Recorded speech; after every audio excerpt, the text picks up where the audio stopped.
What's going on, everybody? Welcome into the Blazers Uprise post-game show. The Blazers tonight get an extremely satisfying win over the Utah Jazz.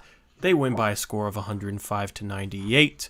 We will talk about the implications on the standings in a little bit.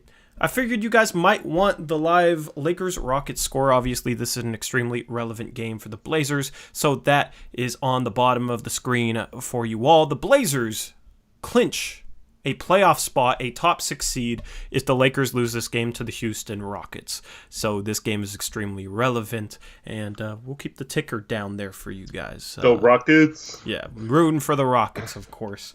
So hopefully Portland can have a 6 seed wrapped up. At this point, Portland is in the 5th seed. They maintain their tie with the Dallas Mavericks, who won earlier today. The Blazers, if they win out, will get the 5th seed, which will most likely be a first-round matchup against the Denver Nuggets. I think it would have to be at this point, since the Blazers winning out would mean beating Denver on the final game of the regular season. So we got to break down this game, Eric. This, for me, was an extremely enjoyable game. One of the most enjoyable games of the season. The Blazers hold the Jazz to only 98 points. They hold a team to only double digits. Now, the Jazz were playing without Mike Conley and Donovan Mitchell. Both guys have killed the Blazers in the past, and this might be a different game had they played, but there was a lot of enjoyable things about this game, and there was a lot of good things in this game, I thought. So, are you feeling satisfied, or is it kind of a case of, Utah's playing without their starting backcourt, so, hold off on being too satisfied with this win, or was this a pretty enjoyable one for you? Well, normally I would say, we're known as being kind of pessimistic even in wins, right? So I would say without Mitchell and Conley, I don't think it's a great win. But given the implications of this game and needing to take care of this one, otherwise it would really tighten up over those last 2 games, with a tough game looming tomorrow night off a back-to-back and then playing Denver at the end, and knowing that the teams around us could win all their remaining games with their easy schedules. I think to go into Utah and get this win tonight, regardless of who was playing, was a great win. And I don't know if it's more important than the Laker game last Friday, but it's certainly right behind that one in terms of importance in this season. And the fact that they came out and got the victory tonight just shows the difference between this team from now to just like 2.5 weeks ago, because I don't think we win this game if we play like we did just a short time ago before this last 10 games. Yeah. This game was kind of, I felt like it was a bit of a slow it down game.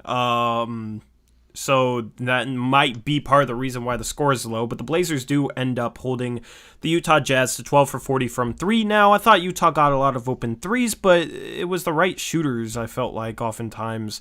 It was, Royce O'Neal's 0 for 3. Trent Forrest was the one guy they were leaving open. He's 1 for 9 in 20 minutes. I thought I thought defensively we gave up some open threes, but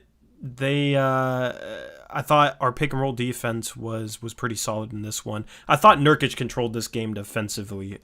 He had a phenomenal game, and if you look at the box score, he's 3 for 14, 5 for 8 from the free throw line. You would think, if you didn't watch the game, he didn't play that well, but he has 15 boards, 6 assists, including a touchdown pass at the end of the first half to CJ McCollum, which was my favorite pass of the entire season. I saw that play as a possibility. I see CJ McCollum streaking down the opposite sideline, and I'm thinking, man, I just want Nurkic to throw this pass, because that's the only way they're going to get up a decent shot. Just an absolute dime from Nurkic to end the first half. Nurkic finishes with 6 assists. He has 3 steals. He had 3 blocks as well. And I thought defensively, this was his best defensive game of the season. He was phenomenal defensively throughout this game. He impacted the game positively in every way except for scoring. I thought he had a really good game despite him shooting 3 for 14. I think he had as good of a game as you could have with that shooting split. I was really impressed with him. When you have him, Dame, and CJ playing well, it's a tough team to beat. You also have Melo playing well off the bench, 7 for 13. He has 18 points. Melo has a good game as well. So You had some good offensive performances from the Blazers, but I thought defensively they were pretty locked in throughout this one, and they give up 31 in the first quarter, but after that, in the second quarter, 25, in the third quarter, 20, in the fourth quarter, 22. Now, there were some breakdowns that led to open threes that Utah missed, but I thought there was a lot of possessions where the Blazers played really good defense. There was a couple possessions where I thought they played great defense, and Jordan Clarkson hits a tough shot. One was the and 1-3 on Dame, one was there in the second half, so overall, I was happy with the defense today. It was much better than it was against Houston, and the Blazers came out and got a big win. This was a win they needed if they have hopes of getting the 5 seed with the opponents that Dallas has left. So nice that we can still talk about that as a possibility. Hopefully the Rockets can help us out and help us clinch a top 6 seed right now, but at this point the Blazers control their own destiny. They got to take care of business like they did tonight.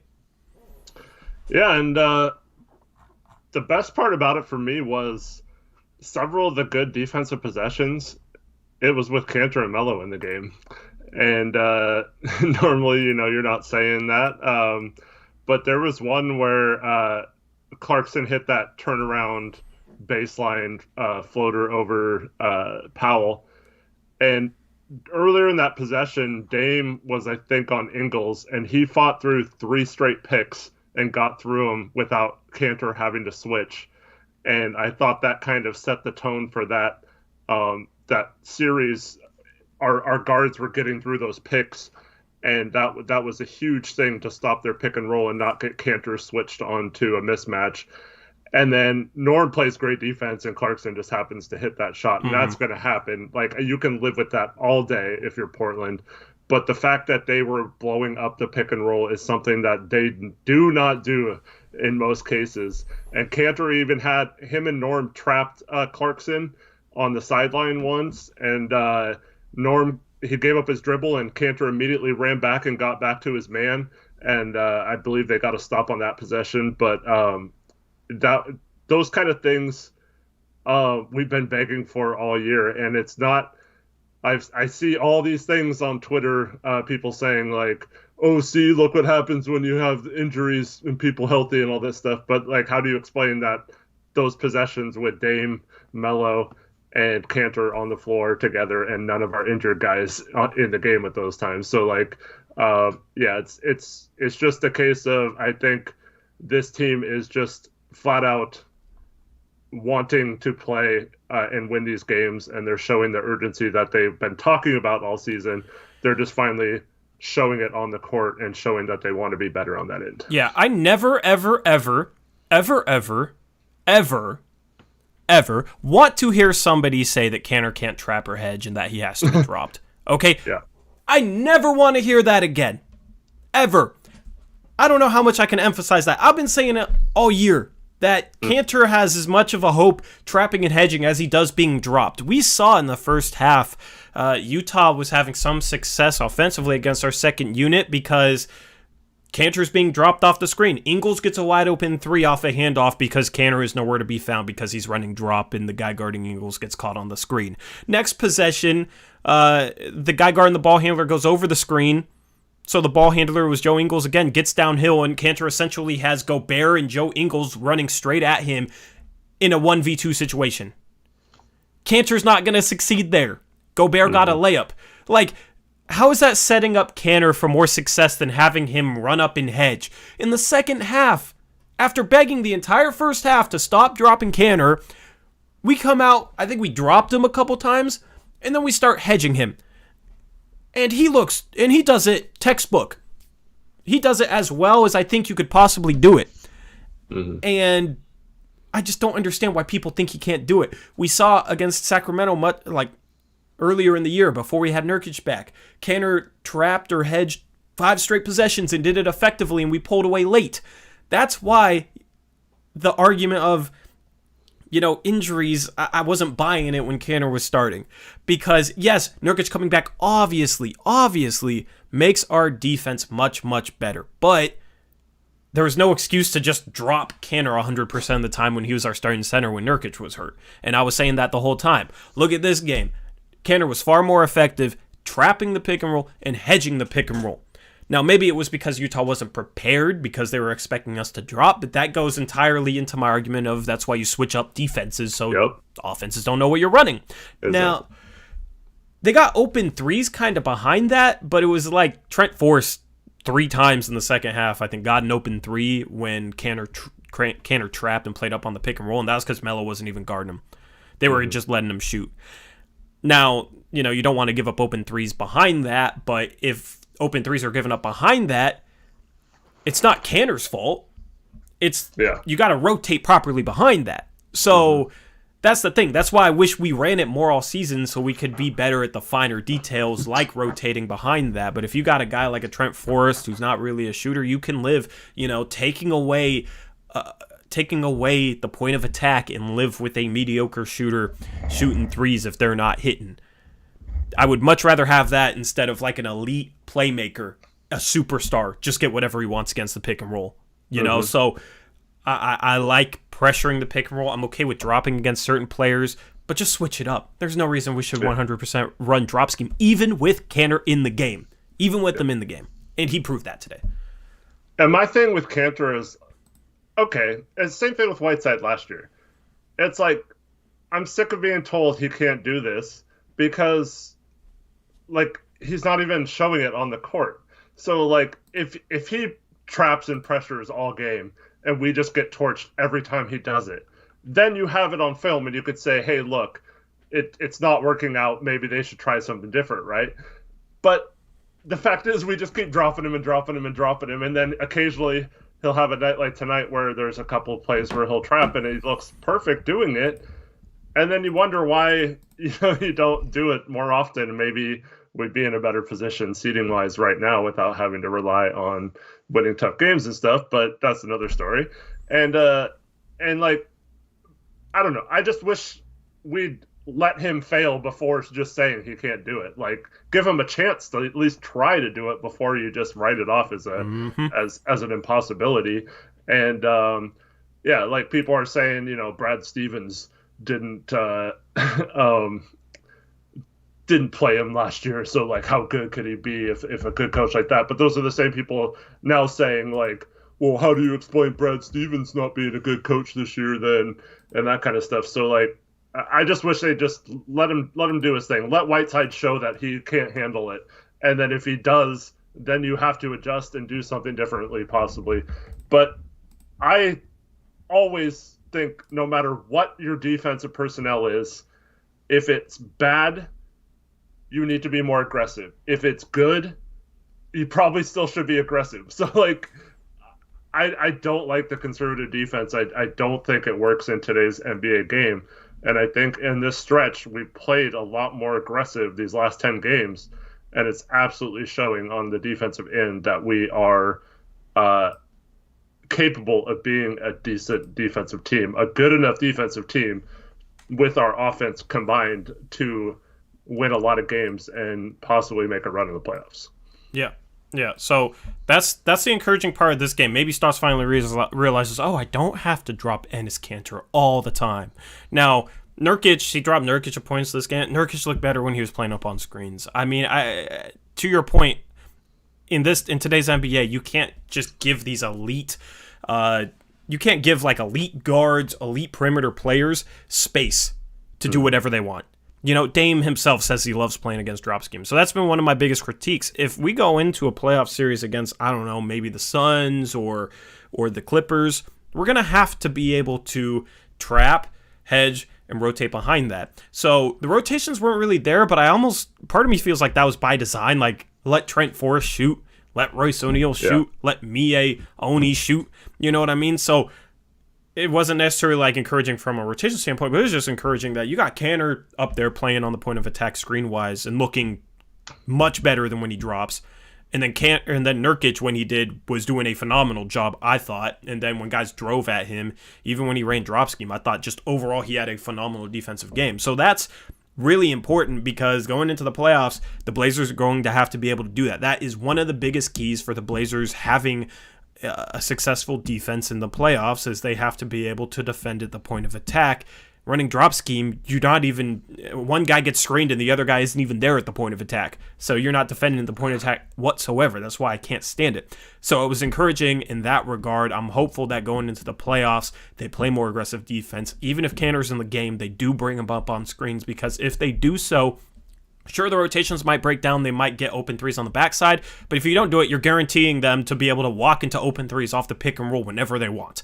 Anyway, so that's encouraging. That's something that I really enjoyed from this game, and that was cool to watch. Yeah, absolutely. I think we should get caught up on the donations. Yeah, I got before that we get right here. We got, who's the first one? Andrew Hartwell, $5 dono, says, here's some money. Appreciate it, Andrew. Thanks, Andrew. What's up, man? Next donation we had was near 012, $5 dono. Said, did we just hold a team under 100 points? Fudge, yeah. Plus, Nurkic is looking great. Missed some shots, but had a stat stuffer.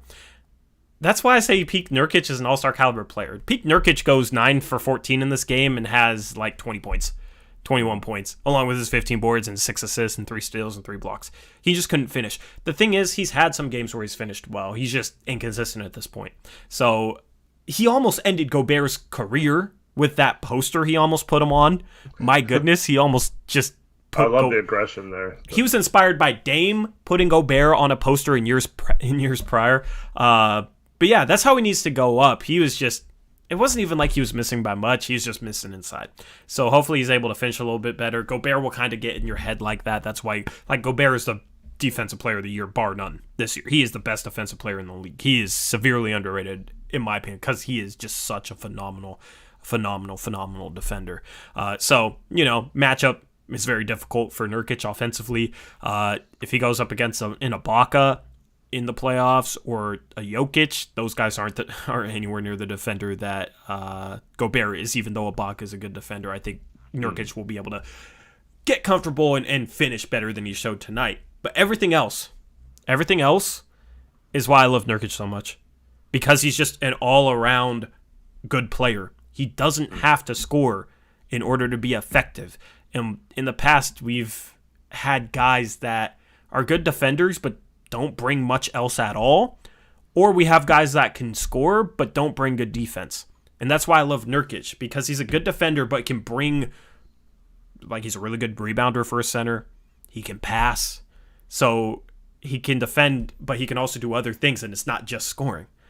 So that's why I think he is crucial to this team. He helps with the ball movement. He gets guys some easy buckets. Dame got a couple lay-ins because of Nurkic passing. Dame, he hit some of typical Dame shots, but he didn't really have to work as hard for his 30-point game today as he would have, before Nurkic gets back. So that's another thing. A lot of work this game. CJ put in a lot of work too, but it was just nice. Dame gets 30, but he gets some easy shots and doesn't have to work in isolation the whole game, and off pick and roll game. He gets set up by Nurkic on a backdoor lob in the first half, on a backdoor cut for a lay in the second half. I enjoy that. I love that type of basketball. It's easier on Dame, and it's enjoyable. Sorry, they ran the elevator doors play for Dame the first play of the game. I don't know if you caught the first play. I did. And Doris Burke loved it. Doris Burke, what'd she say? She said, that's a better shot than Dame is usually able to get from three. Yep. Now he missed it, but it's a shame he missed it. Yeah, because I just hope, because we know Stotts is very results oriented if a play doesn't work. So I hope he doesn't just be like, oh, he missed a shot, that play's gone now or whatever. Because you don't have to just do it from that angle, because the Warriors run it a lot, not coming straight down the middle of the key, but kind of at an angle to where you're getting it more on the wing for a three-pointer. But it's such a tough thing for the defense to fight through, and it's often a foul, or they have to auto-switch big man on him, so if Dame gets the ball, then instead of getting trapped in a pick and roll, he's just going one-on-one against a much worse or slower defender usually. So, it's just, I wish we'd run plays like that.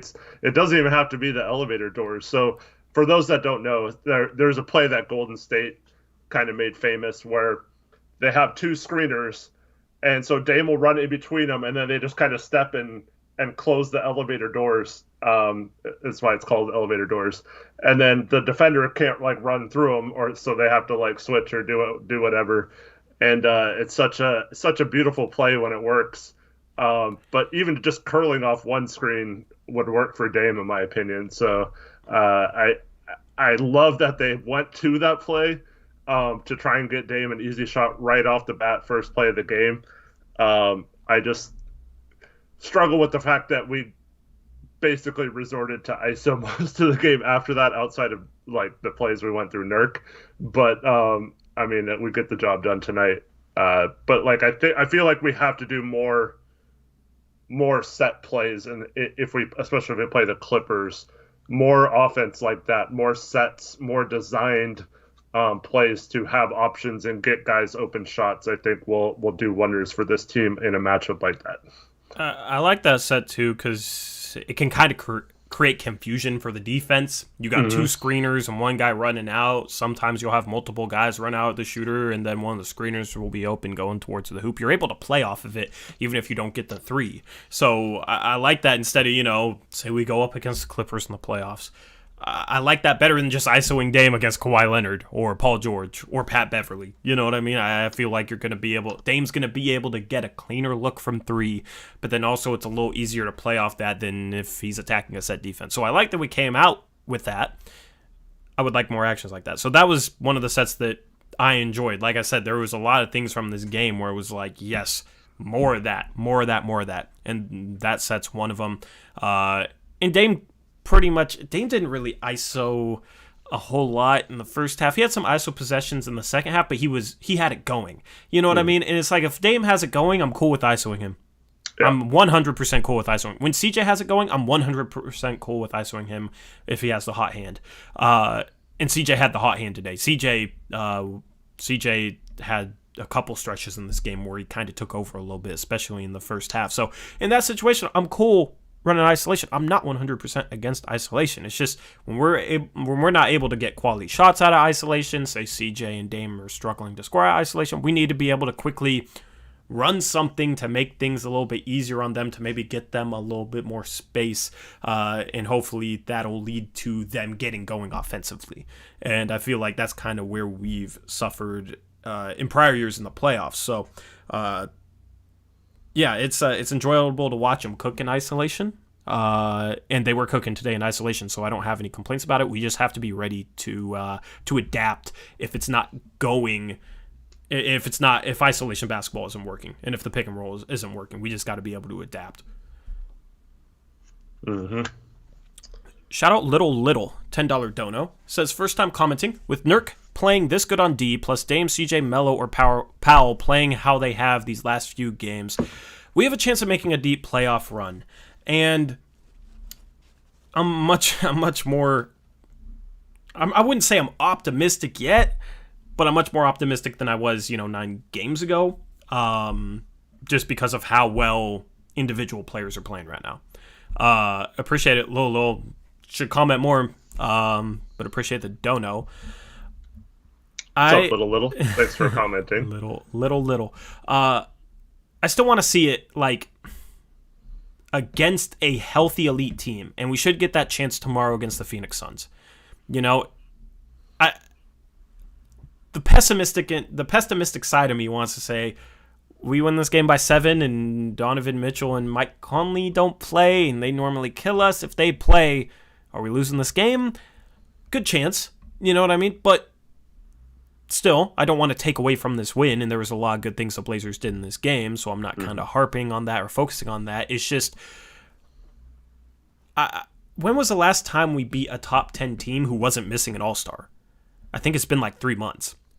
Now, we haven't had a lot of chances. A lot of top 10 teams have been missing all-stars, so that's definitely a part of it. It's just like, I still am not 100% sure of what this team is at this point. For better or worse. This team is playing a lot better basketball, though, and you have to give them credit for that. And it's a much better sign than the basketball they were playing when they lost 10 out of 13 games. Yeah, I still think that,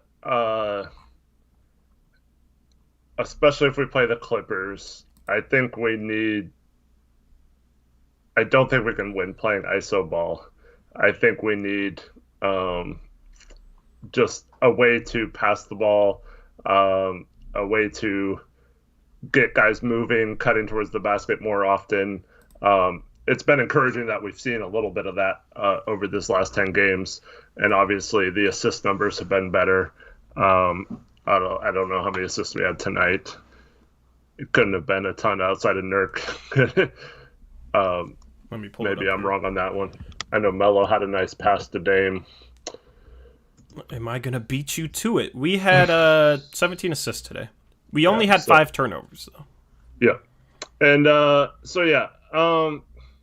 I still feel like we have to be a better passing team. I feel like we need to move the ball up a little faster, not let good elite defenses set their defense ahead of time, and that will allow us to.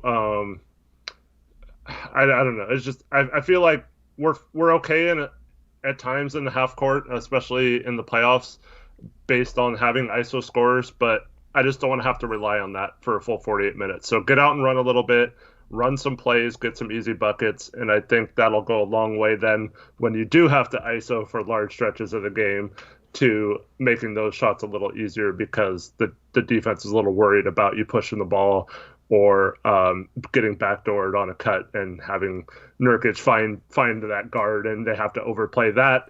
And then you come off for the dribble handoff and maybe you're a little more open on those plays than you would be had you not been cutting. So I am starting to get a little hopeful that maybe this team could play a certain way. I still feel like the next time we play a team that is absolutely shutting us down and we're struggling on defense at the same time, that we're just going to resort back to the similar things, because we kind of saw that tonight at times as well. Yeah. So let's just update this Lakers game. I don't know if you guys can see the actual score, but Lakers are up 120-113. The Rockets are doing their best.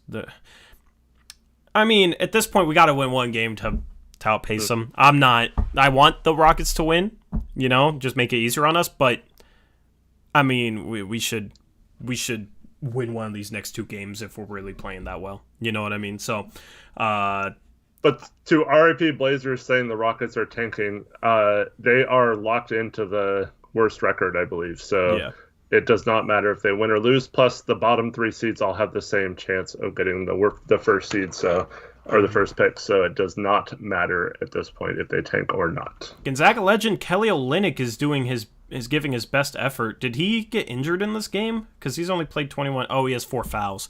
Kelly Olynyk's played 21 minutes. He has 22 points, 6 assists, and 6 rebounds. Is 6 for 10 from the field, 4 for 5 from 3. So he's been phenomenal. Kenyon Martin Jr. might be really good, Eric. Yeah. I mean, what does he have tonight? He has 16 points, 8 rebounds, 2 assists, is 6 for 9 from the field, and 2 for 4 from 3. He's been shooting the 3 ball really well. He's averaging like 9 a game. He might be a second-team All-Rookie guy.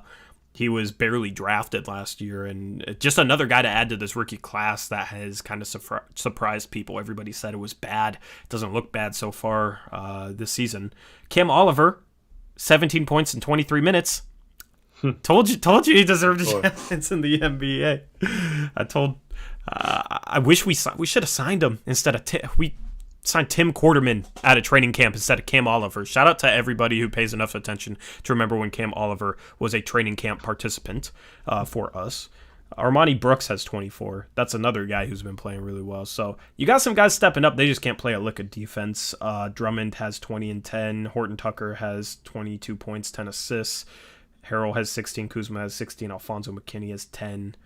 Yeah, so hopefully the Rockets can make a little comeback here, but 3 minutes left. They are currently down 7. And we'll update the standings once this game is kind of over, and I'll go over that picture for you guys. But other things from this game that you want to talk about, Eric? Well, there's still several more donations. You want to catch up? Oh, yeah, completely. Near012 $5 dono says, a part of me wants the Lakers to win. I want us to fight for our spot. I kind of agree with that. Obviously, I would like the 6th spot to be locked up, but we're still fighting for the 5th spot. But excuse me. Here's the thing. I don't know. I don't want to be in the play-in, but the 7 seed, if we could get in the play-in and then win the first play-in game, we would probably have a better matchup in the first round with most likely Phoenix. Because we'd have to lose out essentially, so Phoenix would have to beat us. Phoenix might fall to 3, but if they beat us, they should have the 2 seed wrapped up, I think. So I mean, Phoenix is an easier matchup. So, but I want to avoid the play-in too. At this point, I want the 5 seed most of all, though. Like that, we'd probably need to win the last 2 games for that.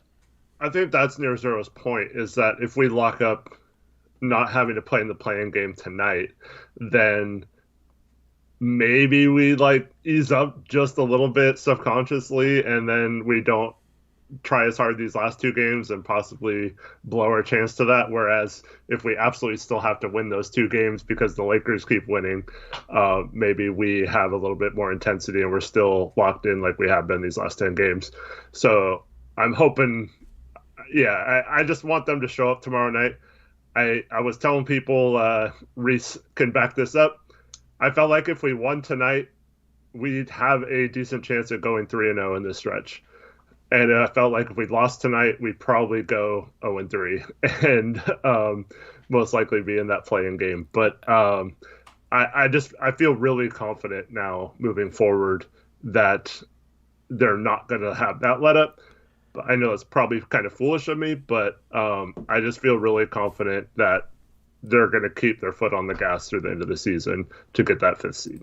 Yeah, I don't agree on it would be 3-0 or 0-3. I disagree on that. I mean, I could easily, like, that's the thing, is they competed hard in this game to win it. Now they got a quick turnaround second night of a back-to-back against Phoenix tomorrow. So I feel like, you know, I just how like hard the confidence, the momentum building, you know. Yeah.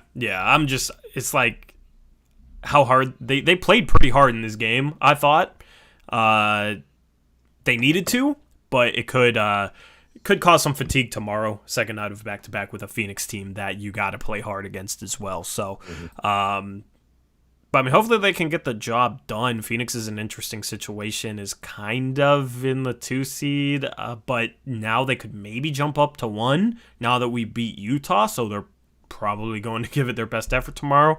But also, they probably just don't want to stay at 2. They would probably rather fall to 3 than stay at 2 because, I mean, no team wants to play the Lakers in the first round. They would much rather play us or the Mavericks. So I see some Suns fans saying, let's just fall to 3. So they're kind of in an interesting position, but I expect them to really come out tomorrow, especially after losing against Golden State, and really try and give it their all. So that's the litmus test right there.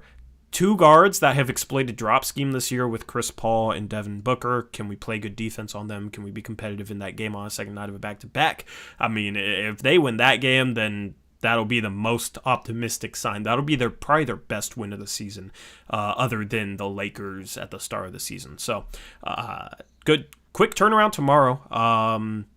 But yeah, I think they want to avoid the Clippers. I don't know how much. It's kind of hard to say, but I think they would rather face the Nuggets than the Clippers at this point.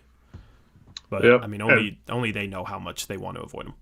Just in case there is anyone that doesn't know this in chat, if the Blazers win their last 2 games, they are the 5th seed. They get the 5th seed, and Denver is most likely the 4th seed. And we're looking at not only playing Denver instead of the Clippers in the first round, but that would mean that Phoenix and both LA teams would be on the opposite side of the bracket. So we're talking about having this Utah team we beat tonight, and Denver and whatever team wins the second game of the play-in series on our side of the bracket. So that is the difference between winning these next 2 games and possibly losing one and falling to 6th, and having to play Clippers in the first round, and then the winner of that game, a series, even if we happen to beat the Clippers, would have to play the winner of the Suns and the Lakers in the second round, and then probably Utah or whoever comes out of those other. So, in my opinion, that is about as like grueling of a half of a bracket you can get, and about as easy of a bracket when you consider like good teams easy. I'm not saying that we'd win easily or anything like that, but the difference between those sides of the brackets, if that's how it plays off, is the difference between a possible Western Conference Finals run if you play well and getting bounced in the first round in like 5 or 6 games. Yep. This Lakers-Rockets game is tightened up. It is now a 2-point game with 1:14 remaining. Come on, Rockets. Rockets just hit a 3, I believe. So, yeah, I mean, we're just going to watch the end of this game. We'll jump into more of this Blazer game after this. We're just scoreboard watching right now. Let's thank the final donos while we do that. Shout out to Mills Wosh for the $5 dono. Says, even though they didn't have Mitchell and Conley, wouldn't you say the lineup they had was better defensively? Are you talking about the Jazz's lineup was better defensively, or our lineup was better defensively? I think it means the Jazz. So Mitchell and Conley are two of the... That's probably one of the better backcourt defensive units in the league. So they absolutely are better with those two on both ends of the court. So, yeah, I'd say no. Conley's a guy who has given Dame some trouble, too, in the past, much like our matchup tomorrow night with Chris Paul. And Mitchell is it's kind of funny because he was known as a really good defensive guard. They compared him to like an Avery Bradley type coming out of Louisville. And then he comes to the NBA and he kind of struggles on defense his first couple of years, but is dominant on offense. And then he's kind of, as his game has evolved, gotten back to being a pretty good defender on top of still maintaining his offensive side. Yep. And then the last donation we have is Kyle Wilson, $5 donor, says, if Kanter keeps hitting threes, Stotts will end up putting him in the corner. That's what's funny about Kanter's game today, Eric. He didn't rebound well. He didn't score well. The two things he did well was hedge and trap, and he made a 3. So that was, I think, the first 3 he shot all season. Maybe it wasn't, but it was definitely the first 3 he made all season. Yeah, and I don't know if you guys remember, but when he was on our team a couple years ago, he would shoot an occasional 3, especially that top of the right straight on 3-pointer. He used to shoot that. I think one of the years with the Knicks, I want to say he shot like mid 30% for 3 on about like 30 or 40 attempts. Mm-hmm. So like he has shot a few 3s in the past, but so it's not out of the realm of a possibility, but yeah, it's certainly a nice bonus whenever he hits one. Same with Nurk when he hits one. I felt like Nurk's he took 2 jumpers tonight, and I felt like they were both bad shots. Like, you might as well just step back and shoot 3s at that point, if you're going to shoot that long of 2-pointers. So, yeah, tie ball game. Let's go. Yeah, Kenyon Martin just went to the free throw line and made both. My phone stream is behind, sadly. So, because he just made his first one on my phone stream. I was going to give you guys that commentary, but the scoreboard is ahead of it. Unless you guys want me to take the scoreboard down and give you the commentary of the final minutes. RP Blazer says, so Dame and CJ backcourt is average height is 6'2", but then Mitchell and Conley average backcourt height is like 6 foot. How is our small backcourt the problem defensively? Mitchell does have a long wingspan. Yeah. But Dame's not bad either. Yeah. But like, yeah, I mean, that's always been our point is it's not the size of the backcourt, it's the way they're used and their lack of prioritizing defense and emphasizing it. So why'd you play with my heart and say it was a tie game when he missed one of the 2 free throws? I was reading chat. So, I blame chat then. That was whoever said that in chat. Beerus. Yeah, so I think you have... It's Rockets ball. It was an offensive foul. Guys, we cannot play the audio. Nope. And Kelly Olynyk is headed to the free throw line. Kelly Olynyk headed to the line. I believe he's shooting 2. This could put Houston up 1. 22 seconds left, or what? Yeah. With 22 seconds left. Montrezl Harrell fouls him on the drive. Clear as day. Olynyk mixes. Now's this died. Olynyk hits both free throws. The Rockets are up 1. Do you guys want me to take down the scoreboard and commentate the final The Well, you final don't have to take 22 it down. seconds. You can just commentate. Well, my feed is noticeably behind the scoreboard. Yeah. So Okay. that's why I'm asking, because the scoreboard is People ahead. are watching.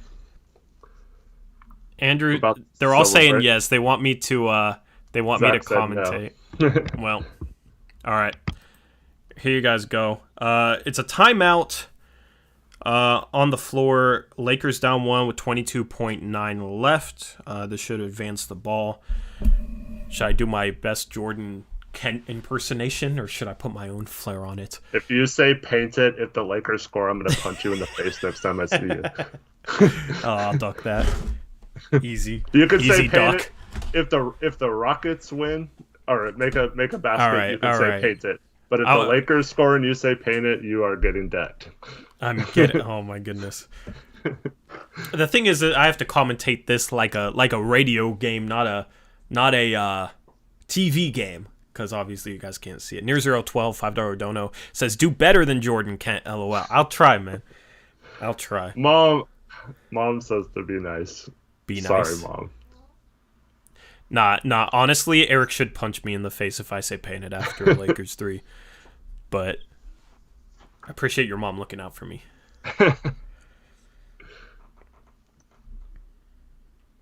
So, teams coming out of the timeout huddle right now. Kelly Olynyk's been phenomenal in this game. Who's on the floor for each team? I got you. Rockets. Who's on the inbounds? Rockets have Kelly Olynyk, Kenyon Martin Jr. Dude, you expect me to recognize Rockets players? I think they got Jayshawn Tate, Armani Brooks likely. Yeah, I'm just going to try and commentate. KCP is the inbounds passer. The ball is advanced into the front court. Ball's in KCP's hand. Inbound pass goes to Horton Tucker. He gets a screen from Kuzma. Drives, spin move in the lane. He's bottled up. Kicks out to Kuzma with 14 left. Kuzma in an ISO situation up top. They clear it out for him. He drives left. Euro steps into the lane, gets the layup to go with 7 seconds left. Lakers now up 123 to 122. Rockets call timeout. They'll advance the ball. Frickin' Kuzma. So Kuzma gets the bucket to go. I believe he has 18 points on the night now. We'll see if the Rockets can pull out a game winner right here. You got Blazer fans rooting for the Rockets right now. Eric, be my color commentator. What would you go I'm to? not watching the game. Well, what would you go to hypothetically for the Rockets right now? 7 seconds left, down 1. I would go pick and roll with KJ Martin and Kelly Olynyk, looking for maybe a pick and pop out of that situation for a jumper, or a if Kenyon Martin can drive to the basket, just try to get to the rim and get fouled. So that's what I would go. Just work that 2-man game. Since they don't really have any other players on their team. Yeah. Out of the timeout, you have DJ Augustine, Armani Brooks, Jayshawn Tate, Kenyon Martin Jr., and Kelly Olynyk is the 5 for the Rockets. DJ Augustine is a veteran guard they could potentially look to here. See, he's too small. I don't like him having the last shot. That's true. So the inbound passer is DJ Augustine. That's a good role for him. 7 seconds left. Rockets down 1. Ball is handed to DJ Augustine. He'll inbounds. Olynyk has the ball at the 3-point arc. 4 seconds left. He drives left, spins middle, loses the ball. Horton Tucker is fouled with 0.9 seconds left on the game clock. Kelly Olynyk tried a spin move, got his pocket picked. Horton Tucker recovers the ball. He will be headed to the free throw line with 0.9. Tough situation for the Rockets. Do they have a timeout left? Don't think they have any timeouts left. I think they do, actually. Somebody would have to check the game score. On the graphic, it looks like they have none left, but it's kind of hard to tell. So they go to Kelly Olynyk in an ISO situation. Probably he drove left and Horton Tucker helped onto him. and that's when he lost the ball. Horton Tucker's first free throw is in. It rolls in. Lakers up 2. They'll probably be smart to miss this. It shows Lakers. They do. Rolls out. Half-court heave. I don't think it counts, and it's off anyway. And the Lakers pull things out against the Rockets, 124-122. Second game in a row where the Lakers get a close win after beating the Knicks in their previous game. The Lakers win this game without AD, without LeBron. Both should be back for their next game. Tough loss for Blazers fans, because obviously the Rockets don't care. I think Blazers fans cared more about this Rockets game than Rockets fans did, and the Rockets could not pull it out. A turnover late from Kelly Olynyk seals the deal. So, frustrating loss, but the Blazers still control their own destiny. The magic number for the Blazers over the Lakers is 1. So if the Blazers win one more game, or if the Lakers lose one more game, then the Blazers will clinch a playoff spot, a top 6 seed, and the Lakers will be in the play-in. Because I don't believe the Lakers can pass the Mavericks. I think it's like mathematically possible, but the Mavericks face the Raptors and the Timberwolves, so essentially they have a better chance at catching the Blazers. Do they have the tiebreaker with the Mavericks? Who's that? Lakers. I'll look it up.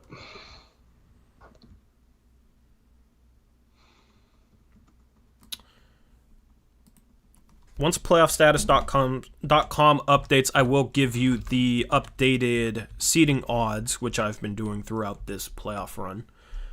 Obviously, it's not going to be up to date yet with this Lakers game going final. They have the Blazers game updated,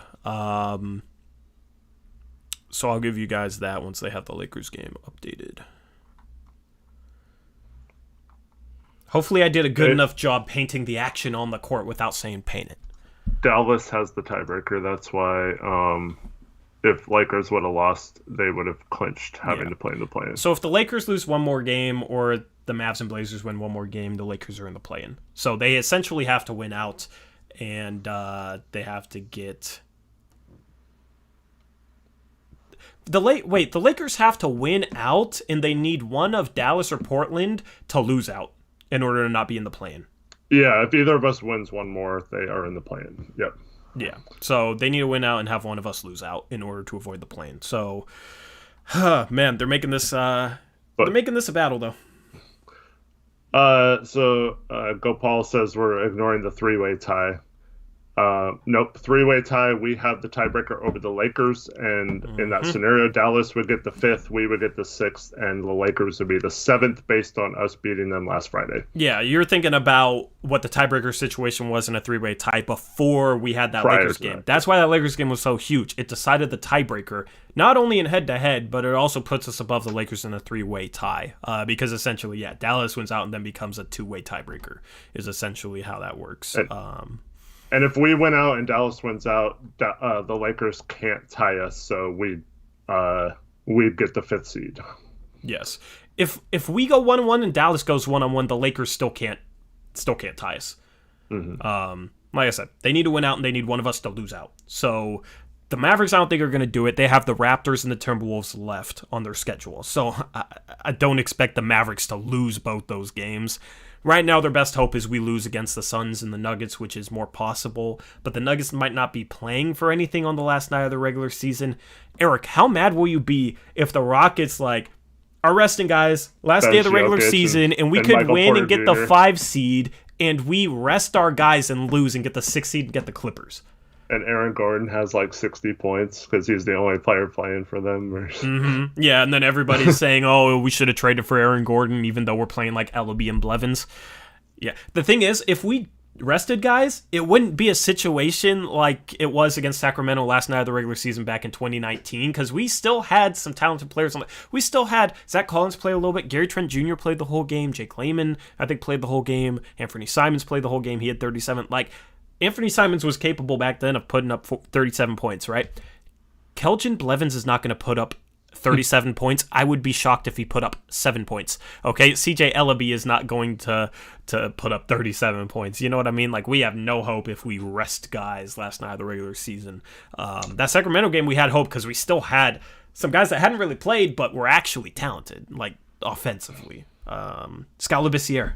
Well, Forgot to mention Giles could be the Skal. True. But other than that, I agree with you. But who's going to be that Anthony?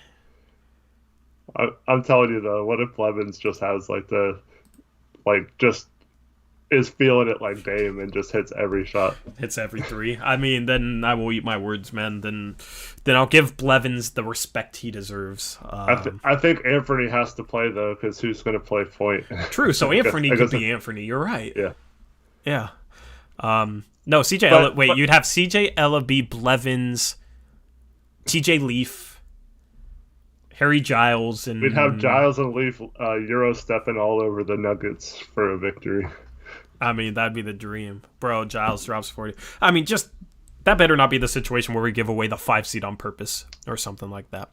Rondé Hollis-Jefferson would have 17 rebounds and be 1 for 9 from the field with 6 points off 4 of 8 free throws. But he'd have 17 rebounds and be all over the court. Yep. The situation is really simple for the Blazers, though. If they win one game, they clinch a top 6 seed. If they win both games, they get a 5 seed. Okay. Now, if they go 1-1 and the Mavericks go 1-1, they still get the 5 seed. The Mavericks have to gain a game on the Blazers, essentially. It's just tough because there's a couple games this year that you look back on and just were inexplicable losses. And maybe we had a couple games we shouldn't have won because Dame goes heroic. It's just there's a couple games, and this happens in every playoff run for every team at the end of seasons, but there's just a couple games where it's just man, if we just didn't blow that 20-point lead against the Bulls earlier this season, things would be so much easier right now. We'd have to win one game to clinch a 5 seed. If we also didn't lose to the Timberwolves or, the Thunder. or the Oklahoma City Thunder, we could have it clinched. The Rockets.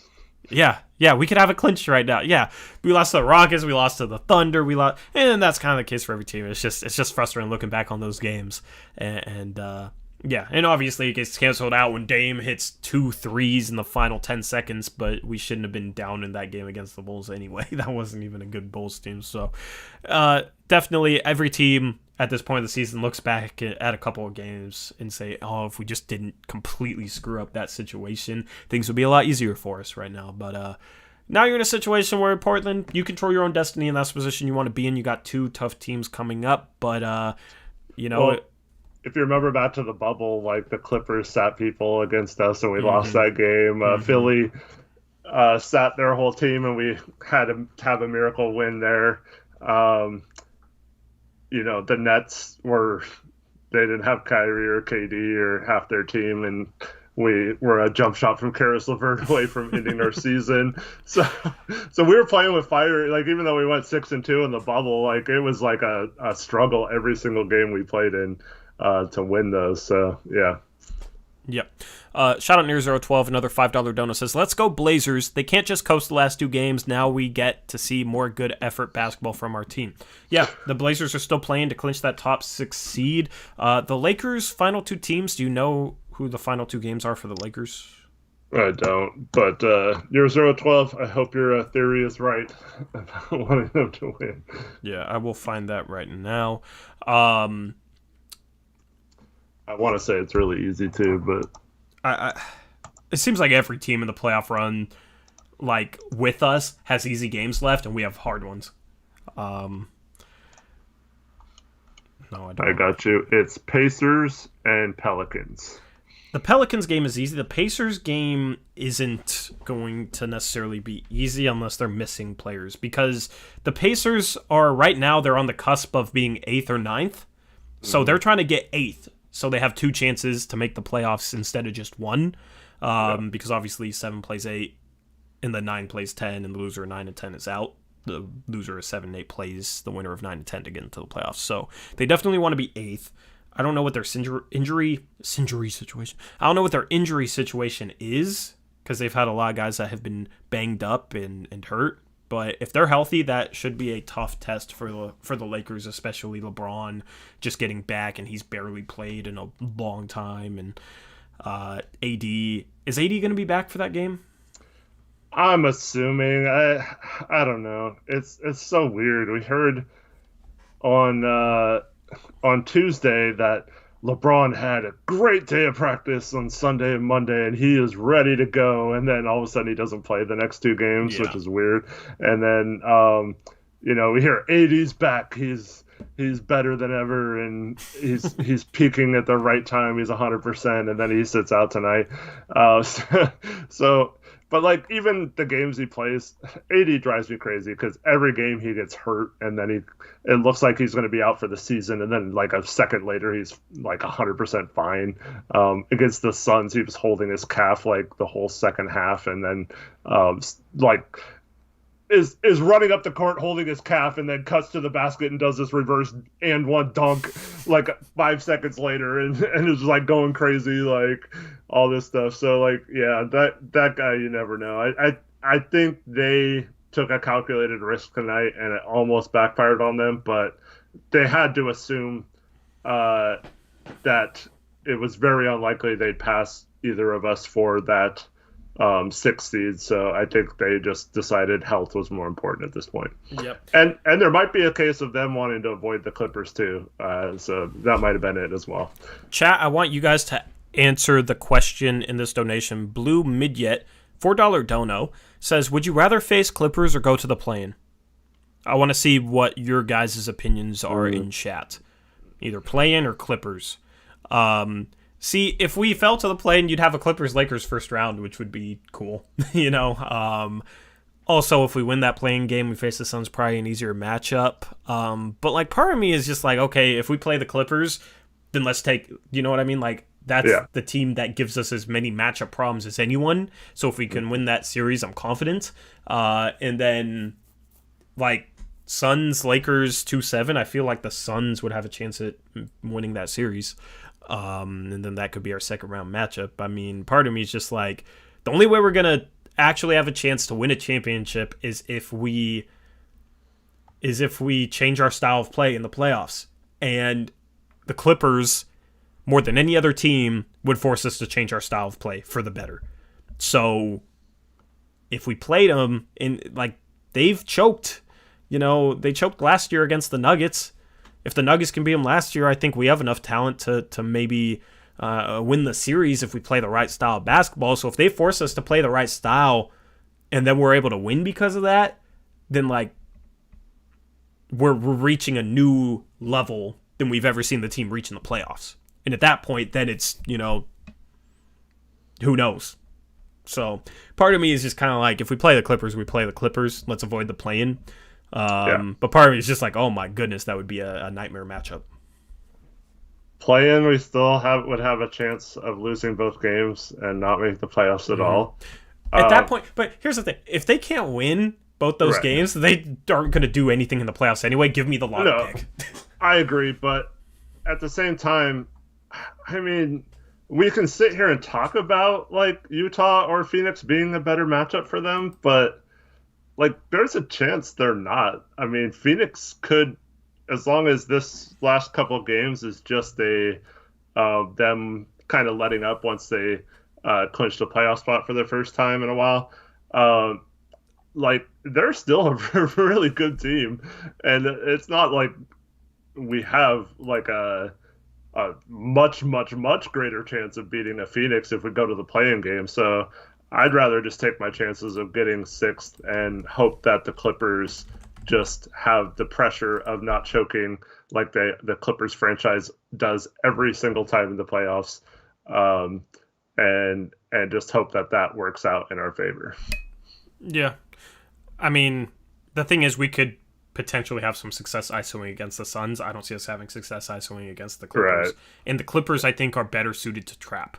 As well. So, like, defensively, the Suns would give us as many problems as the Clippers, probably. But then again, like, their top 2 players are guards. And the top 2 players for the Clippers are, like, big wings. So, I feel like it'd be a little bit easier for us to defend against the guards and the big wings. But then again, yeah, I mean, like, you'd have Norman Powell on, like, Paul George, I guess, and Rocco on... I mean, maybe you could match up with the Clippers with Rocco on one of Paul George and Kawhi, and then Norman Powell on the other, and then one of Damon CJ on Marcus Morris or whoever's they're starting for. Maybe that could work. Still, just on the other end of the court, them defending us, I think, would give us a lot more fits than the Suns would. Yeah, the thing is, I mean, the Clippers could still. They got Torrey Craig, Mikal Bridges, Jay Crowder, Chris Paul. Those are a lot of guys they can throw at Dame and CJ and trap with. Now their bigs aren't. That I think that's the main difference is. I'm not worried about any of their bigs trapping, which kind of puts us an advantage, whoever's guarding Nurkic, Exactly. to have a big series. But I still don't think it's a big enough advantage to warrant, even though I don't want to play the Clippers, to warrant like risking playing in the playing games versus not. Like, I mean, you're eventually going to have to beat these teams, so I'd rather just catch the Clippers right away and try to beat them than because we'd have to play them in the second round then if we beat Phoenix. So and we'd have the extra game or 2 extra games, and we'd have to so we'd have an extra game, wouldn't get to rest, and then we'd have to beat Phoenix, and then we'd have to beat the Clippers anyway. So I'd rather just play the Clippers in round 1 and not have to worry about it. Yeah. I feel like DeAndre Ayton might be one of those guys that struggles in the playoffs, just hearing the way the Valley guys talk about him. Mm-hmm. So maybe Nurkic would be able to kind of have some success in that matchup. But the thing is like PG and Kawhi are just bigger than the good defensive players that Phoenix could throw at us. You know, I mean, Paul George is like 6'8", 6'9", and then Kawhi Leonard's 6'7", but has like a 7-something wingspan, like just a freakish wingspan. And they also, like, Kawhi Leonard's also won 2 championships. And the Suns have Chris Paul, but Chris Paul hasn't had that level of playoff success. Maybe that's just because of who Kawhi Leonard got to play with. I'm not trying to take anything away from Chris Paul. It's just, and they also got Rondo there with the Clippers, who just knows our whole system, apparently, according to him, and was a key part of the Pelicans doing what they did against us. So, yeah, Denver is definitely an easier matchup. I still think Utah and Phoenix are easier matchups as well. I think Clippers and the Lakers are the two hardest teams for us, and probably the 2 teams that should be the favorites to make the finals out of the West still. Not as clear-cut favorites as they were last year, but they're still the favorites. Yeah. So let's tie things back to this game if you want. What else do you want to talk about from this game? Or maybe somebody in chat, has a point they want to make or something. Unless you have something right now. No, just overall, I like, Nurk didn't finish well in this game. It was, like you just mentioned earlier, if you look at the box score, it was not a good game. But, I don't know.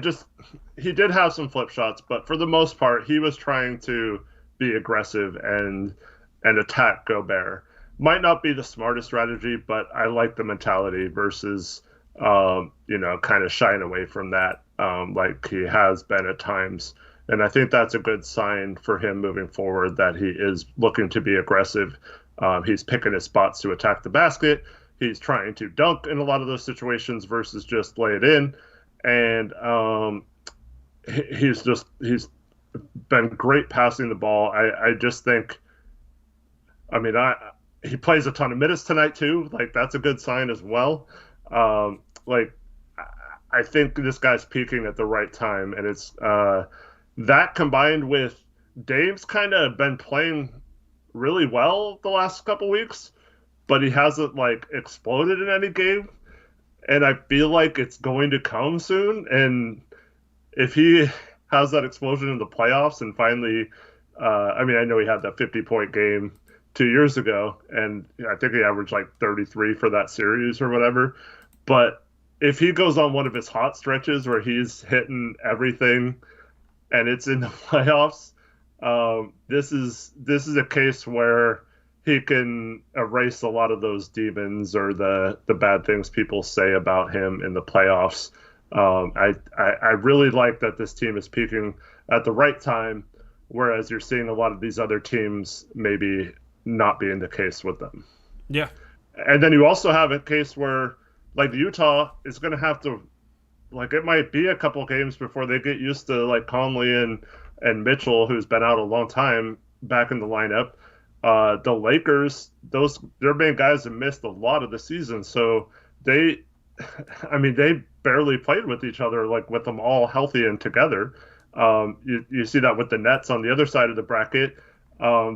Their big three has barely played at all this year. So, like, it's going to be a kind of a case study of how much the regular season and all that kind of stuff matters. Because if these teams just go into the playoffs and dominate, it's going to be an indictment on the regular season not meaning much, which it'd be kind of bad for the NBA as a whole. But at the same time, these teams have so much talent on them that it's hard to see them struggle or anything. You know what I mean? Still though, if the Lakers end up in the play-in, it's like, even if they win the play-in and then dominate in the playoffs, it's like, dang, they were only 2 games away from being eliminated right off the bat before the first round. You know what I mean? So that's why I like the play-in. It's like, even if you're a dominant team, if you're in a play-in situation, you're at risk.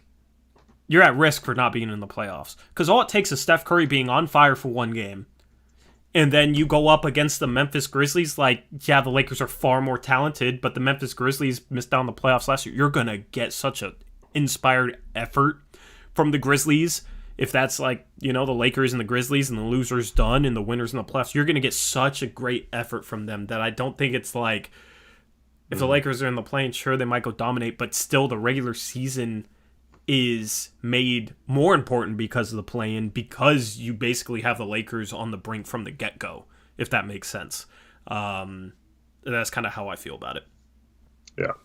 So I'm looking at, this is interesting. I'm looking at playoffstats.com. They haven't updated the Lakers game, but they give us a higher likelihood of playing the Nuggets in the first round right now than the Clippers. Now, they're only giving us a 36% chance of being the 5 seed, and they're giving the Mavericks a 63% chance. That's because right now we're tied, but the Mavericks have... who are the 2 teams the Mavericks had left? I don't remember off the top of my head. I'm trying to remember this. Raptors and... the Raptors and the Timberwolves. Yeah, Timberwolves. Yeah, the Raptors and the Timberwolves, and we have the Suns and the Nuggets. So we're more likely to lose... we're more likely to lose one of those games than the Mavericks are. That's why they have a 63% chance. We have a 36% chance. But this website also gives you first-round matchup probabilities, and it gives us a 47% chance of facing the Nuggets and a 41% chance of facing the Clippers. So it's still not out of the realm of possibility that the Nuggets are able to get the 3 seed. Right now, they have a 26% chance of getting the 3 seed over the Clippers, essentially. The Suns have a 12% chance of getting the 3 seed, and the Clippers have a 62% chance. So the Suns still might end up falling to the 3 seed. They're only 2 games ahead of the Clippers, and I think the Clippers have the tiebreaker, I would assume. With who? The Suns? The Suns. Yeah, the Clippers have the tiebreakers. So. Yeah, so both teams have 3 games left, the Suns and the Clippers. If we beat the Suns tomorrow, there's a legitimate chance that the Suns could fall to 3. So still things to be decided here. Nothing. We kind of have a picture, but it's still not clear cut yet. I mean, getting the Mavs though instead of the Lakers might be good for them, assuming we beat Denver then after winning tomorrow. But yeah, I don't know if that's the worst case scenario for the Suns, because then the LA teams would have to play each other instead of them having to beat both of them. That might be best case scenario for them to fall to the 3 at this point, even though it kind of sucked, just having a failure of the last 2 weeks of the season or whatever. But I think overall that's probably the best case scenario if Dallas and us remain in the 5-6 spots. Yep. Right now, the Suns have like a 36% chance of the Lakers, a 26% chance of the Warriors, a 17% chance of the Grizzlies. So, like, that's just kind of the play-in situation there. But they are kind of the swing team right now because they're battling for with the Jazz for the 1 seed. They have the tiebreaker with the Jazz. They're only 1 behind them in the loss column, but they could also fall to 3. So the Clippers have been playing really well. They've kind of risen. The problem is, let's say the Suns win out and get the 1 seed. Mm-hmm. What if the Lakers lose the first play and win the second Exactly. one? So you still have to play them. Exactly. And the Warriors have been playing great too. So I don't know if that's necessarily an easy series either. Mm-hmm. I'd almost rather play the Mavs than the Warriors or the Lakers. So yeah, I don't know if that works for them either. But yeah, there's so many possibilities. That's what's kind of cool about the play-in tournament. Dude, at least from our perspective. The play-in has made things so interesting to end the season. Mm-hmm. Like, I know a lot of people don't like it. I like it as it is. And I didn't think I was kind of like, that's weird. But like, given just how things are playing out in both conferences, I'm enjoying it. It's making the regular season interesting. It's making games that wouldn't have really mattered matter. Like the Lakers game. Yeah, right now, right now we would be probably rooting for the Blazers to lose this Jazz game if it was a normal year, because we'd rather them be 7th and face more likely the Suns instead of be 6th and have a higher chance of the Clippers. So we'd probably just be like not excited that the Blazers won, but we don't want to be in the play-in. You don't want to risk that. You want the rest. Like, so there's just an incentive to get 6th no matter who you play.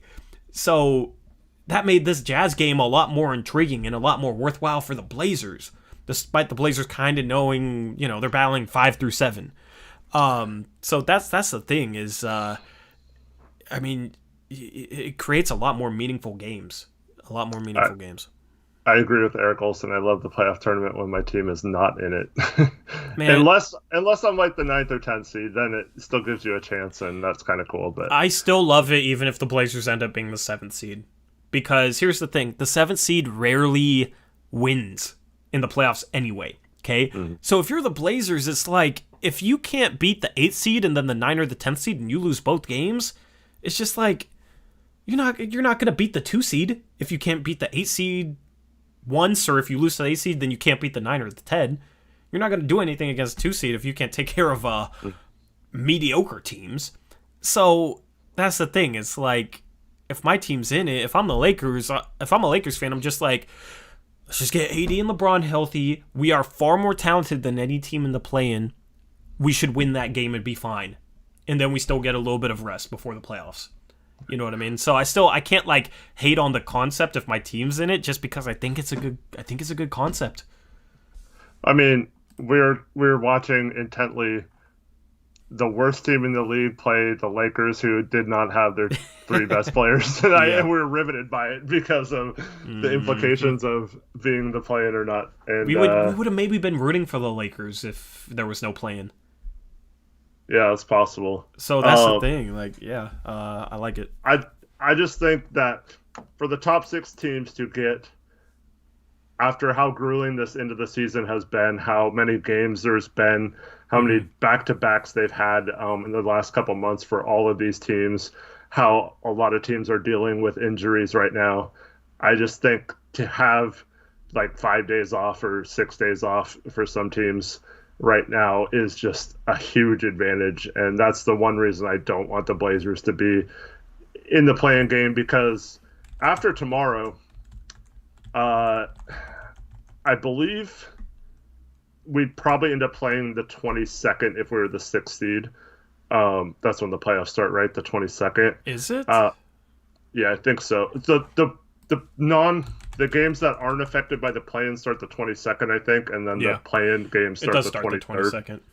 So the Blazers would likely play on the 22nd if they weren't in the play-in game, because that would be the 3-6, 4-5 matchups would play on the 22nd, and then the 1-8, 2-7s would all play on the 23rd, and I think that's how they'll do it. So tomorrow's the 13th. That's 9 days in between tomorrow and when we play our first play-in game, with only that game on Sunday in that stretch. So we'd have 1 game in 9 days if we win tomorrow.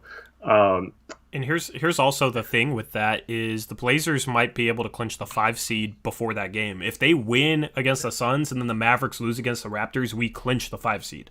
Yep. So it's not likely, but that could be a situation where, and maybe you want to play your starters a little bit so they don't get rusty, but you would have the option of basically resting your starters for 9 days. Yep. So and right now I just think, I mean, it does kind of concern me. Like, I hope these guys will be working on stuff in practice and getting ready for that series. Like, even if we played the Clippers, then there's no excuses, right? You had 9 days to prepare for the series. And if you come out and you do not have a good game plan in game one against the Clippers, that is an absolute indictment on the coaching staff. So that would be interesting to see what kind of stuff they could lock in and get going on 9 days off, and or at least 9 days without having to play major minutes for your starters. So I just think that's so huge, and that's why I would choose not having to play in the play-in game over facing, even if we had to face the Clippers, because I just think that rest is so important at this point of the season. Yeah, because that's the thing. If you win in the play-in, you don't get the rest, and the team you end up facing does. So that's why you want to avoid it, and that's what I meant by, like, there's a clear-cut difference between 6 and 7 now that wasn't there before, and there's still a clear-cut difference between 8 and 9, because if you're 9, you have to win 2 games to make it. If you're 8, you only have to win 1 out of 2. Yep. So there's still a clear-cut difference there. And in a normal year, there's a clear-cut difference between 4 or 5 because of home court advantage. So you're essentially creating, like, before, there's not much of an incentive for 5, 6, 7, 8 other than the team you'd end up playing. Now there's an incentive between 6 and 7. So that's why I like it. And that's why it's made the end of the regular season more interesting this year.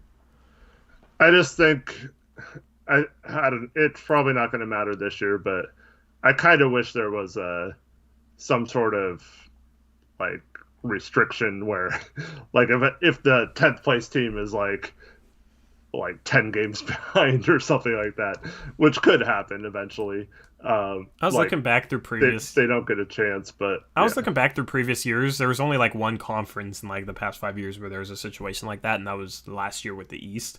But it's just, like, how would you work that? You know what I mean? That there's, like, been, like, a incentive to reach the 6th seed all year long, but then, like, if the 10th seed is bad enough, all of a sudden 6 versus 7 doesn't matter. You know what I mean? Like, that's kind of the issue you run into there. Where it just kind of changes what you're gunning for based on a team being, like, struggling. You know, I don't know. Which is kind of the case in terms of, like, trying to match up against certain teams. But I just like that there's a clear-cut, set-in-stone thing. I mean, if the 10 seed is that bad, then the 9 seed should be able to win. That's my whole. That's my thoughts on it. If the 10 seed is that bad, the 9 seed should be able to win. It's just like in March Madness, you know what I mean? You could have a conference tournament winner that's 500 make the tournament, like the Oregon State Beavers. Yeah. And then they go on a run. And they almost make it to the Final Four. You know what I mean? It would create a good storyline if that happened. It's far less likely in the NBA, but it's like... And then they get a 4-star recruit on top of that. Nice. Congratulations. Yeah.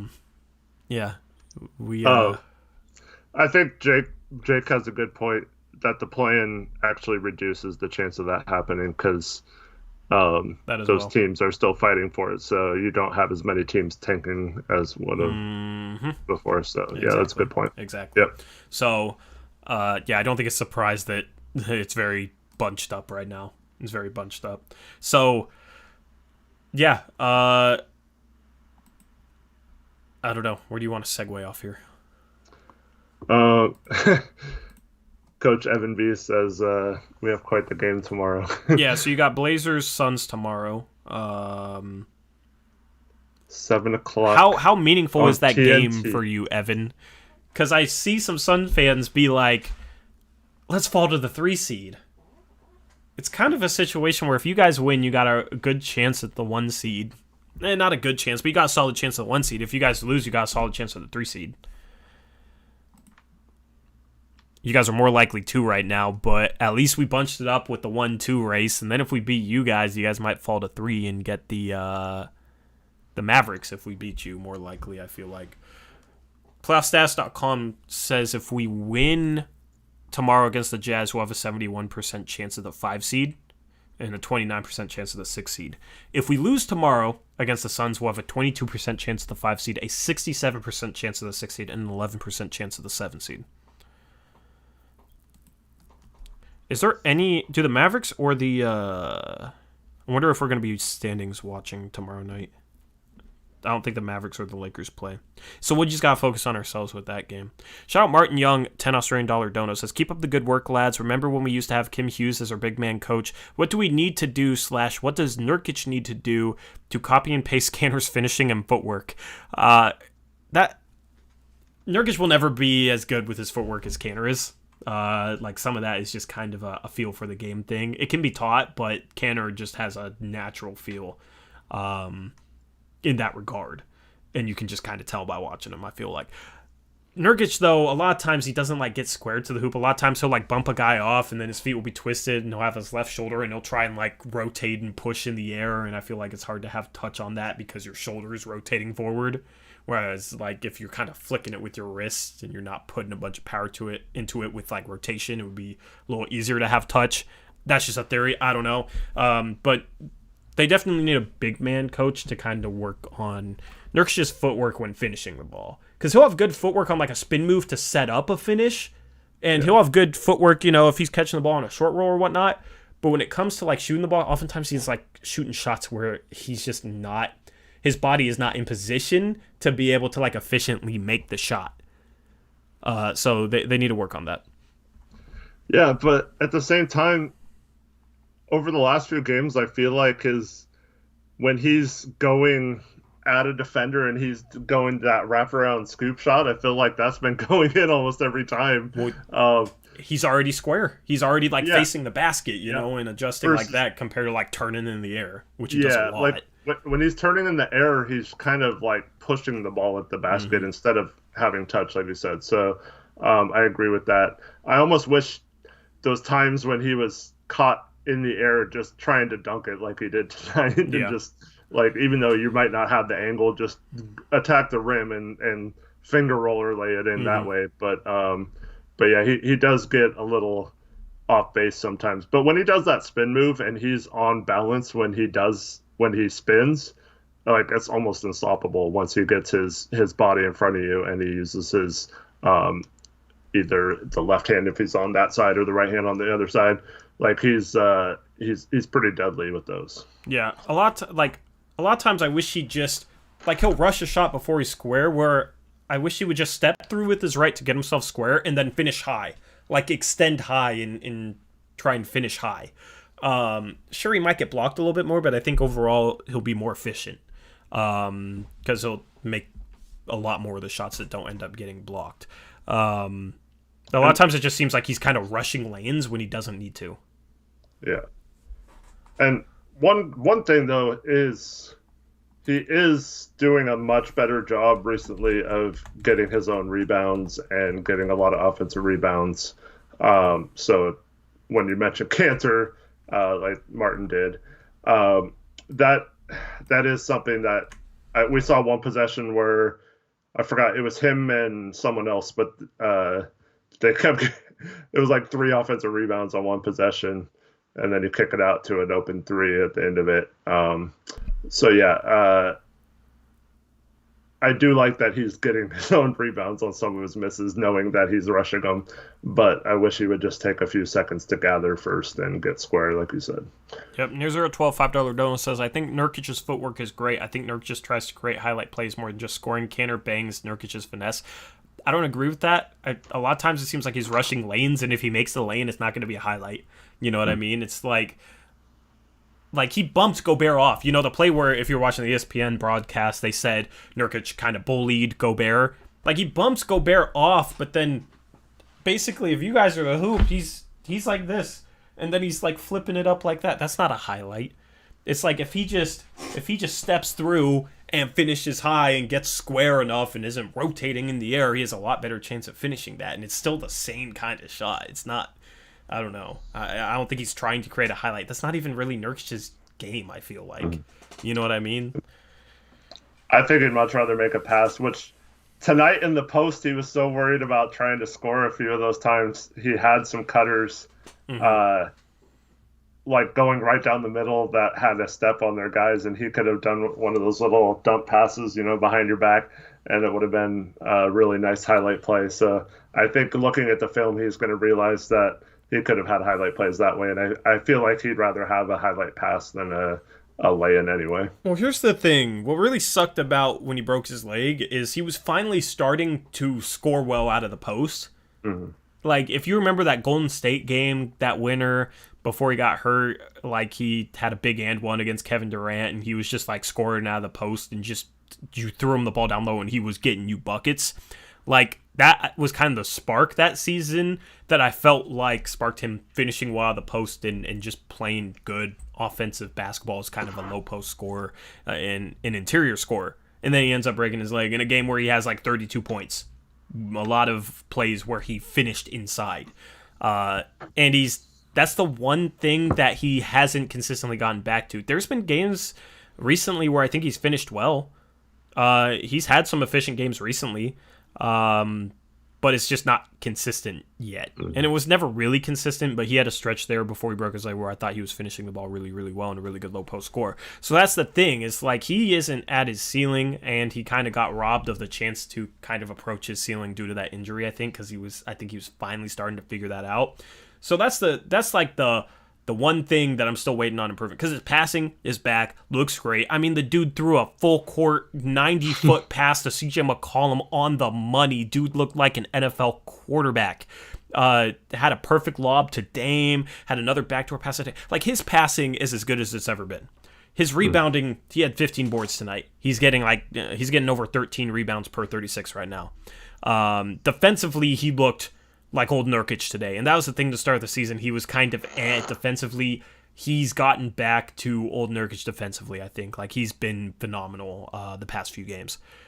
It's his finishing and low post scoring. His finishing, like on the roll and whatnot, he's had some good moments. He's still not quite there as a low post scorer yet. Yeah. Although there are times when, like, Jake's mentioning that overall his numbers are not good in the post, but I mean, you can't deny there's times when he gets confidence going and you feed him and he absolutely can take over a game in the post.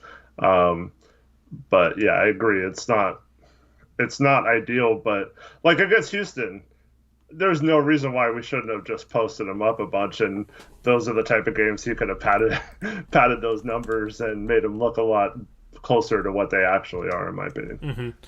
And that's the thing. He's never been consistent in that regard, so that's why his numbers will struggle. But I feel like you see some flashes where I feel like he has the chance to be good enough that you can feed him.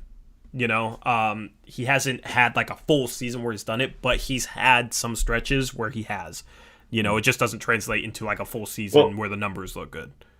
Even in the Pelican series, Game 4, we have a comeback, almost win that game, because in the second half it was basically just post up Nurkic every play, and he absolutely abused Mirotic. He got in foul trouble. They had to take him out and put AD on him, and then they had to start sending a double team after a while, and then that opened up some other things for us, and we couldn't close out that game, obviously, but like, he absolutely had an impact on that game. And then but yeah, there's other times where he does stuff like that. And I feel like you could exploit that a little more. And I think we actually kind of need that in the playoffs. We're going to need to be able to get buckets like that when teams take our guards out of the playoffs. So, yeah, I think that's such an X factor if he can get hot in there and just absolutely just take advantage of some of those mismatches he has. Now, tonight, playing Gobert is probably not the best time to do that, because Gobert's, I mean, I don't understand why anyone other than Gobert should even get a vote for Defensive Player of the Year. That guy should be unanimous, and I don't care what anyone else tells me at this point. That guy is far and away the best defender in the league. But like, yeah, so tonight was definitely not the time to do it, and that's obviously a big part in him struggling tonight. But so other than that, though, I just feel like a lot of these teams in the playoffs, particularly outside of maybe Denver, but he also has, like, even though Jokic has improved defensively this year, he's got this weird thing where he likes playing Denver and like gets up for that a lot. So that's kind of the mindset I was talking about, where when he feels like he's going to dominate, I feel like he can. So maybe even if we play Denver, it's not the worst matchup. But I feel like, if we play the Clippers, he can take Zubac in the post, and if we play the Suns, he could take Ayton or whoever they have backing up Ayton. Um, Obviously, the Jazz would be a struggle for him, but I feel like a lot of those matchups are good for Nurkic kind of dictating the game. And I also wish we'd done a good job of playing with him out of the high post, top of the key area on those passes. The next step, in my opinion, is to develop some sort of offense playing through him closer to the basket, so he could either score or pass off of those to cutters or kick out to shooters. Yeah, I mean, that's the next evolution of his game, hopefully. His 2018-2019 year, he was better kind of the second half of that year for him than he was in the first half. True shooting percentage by month went 56, 58, 51, 59, 62, 57. So he had a good month there in February of that year. Shoots 56% from the field, 82% from the free throw line. And that's the thing. He's gotten better at drawing fouls, so even if he's not necessarily like scoring field goals out of the low post, if he's able to draw a couple fouls on like a DeAndre Ayton or even a Rudy Gobert or a guy like that, it has a positive impact because getting to the line, if he's able to knock down free throws, he struggled today, but if he's able to knock down free throws, he's still scoring, but he's also putting the opposing big man in foul trouble, so that could be a positive thing. He's gotten craftier with drawing fouls, so he got 8 free throws today. So if he's able to get to the line consistently enough, then yeah, he might not shoot the best percentage, but it's offset by him being able to get to the free throw line. Yep. And hopefully it just reverts back to the season he got hurt from the free throw line. I think it was at, like 75, 76% that season or something like that. Yeah. And this season he was struggling, but it's slowly rising right now. He's at 63%. He was 89% last year in the bubble and 77% the year before then. But what's funny is he's setting a career high in terms of 2-point percentage, at least before this game. Everybody's talking about his finishing and whatnot, but he was shooting 53.5% from 2. Before that, his career high was last season in the 8 games that he played in the regular season in the bubble, which was 52.5%. The season before, he's 52.3%. So his finishing has slowly gotten better, or at least just his 2-point percentage has slowly gotten better. And the thing is, that 53.5%, that's with him just like not making a mid-range shot. Like his mid-range shot has fallen off. So I think he's not necessarily finishing worse than he ever has. Next year, I really hope that he can stay in the States for a decent amount of the offseason.